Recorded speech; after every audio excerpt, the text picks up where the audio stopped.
Hello అండి, మన మగ్గానికి అయితే కానీ అచ్చు పడింది అని చెప్పా కదా. ఇప్పుడు మెటీరియల్ కూడా వచ్చేసిందండి, అదే జరీ వచ్చిందనమాట. మనం అయితే ఇప్పుడు డోల్ చుట్టించడానికి అయితే వెళ్తున్నాం అనమాట. ఈ బిల్ల పైన ఉన్నది వచ్చేసి వార్పు పాగడ అంటారండి. ఈ బిల్ల పైన చుట్టుకోవాలి, అది కిందికి వదిలిపెడితే కానీ పుర్రి పీడకపోతుంది అనమాట. ఇవైతే డోలట్టలండి. ఇప్పుడు చూపిస్తున్నవైతే కానీ డోల్ రాట్నాలు అంటారండి. ఈ పాగడంతా ఆ రాట్నం మీదకి అలా వెళ్తుందనమాట. వెళ్ళిన తర్వాత ఇలా చేతి సహాయంతో తిప్పుకుంటే మనమైతే వార్పు అయితే కానీ పురుగు పేడుకోకుండా ఉంటుంది.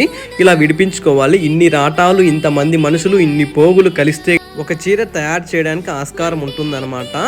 ఈ రాట్నాల సహాయంతో మనమైతే డోల్ అయితే చుట్టుకోవాలన్నమాట. ఇలా ఇద్దరు ఇక్కడ పని చేస్తే అక్కడ చిక్కు పడుకోకుండా పువ్వులు అయితే నేర్పుకోవాలన్నమాట. ఇలా నేర్పుకుంటే మనకి క్రమంగా ఆ డోల్ పైప్ మీదకి అనేది వార్పు అనేది సమానుకూలంగా వస్తుందన్నమాట. అలా ఖచ్చితంగా మనిషి అయితే పని చేయాలన్నమాట. అంతా అయిపోయిన తర్వాత కొన్ని తీసుకుని అలా గంటలు వేసుకో. వీడియో అయితే దయచేసి ఒక లైక్ చేసి సబ్స్క్రైబ్ చేయండి. థ్యాంక్ యూ సో మచ్ అండి.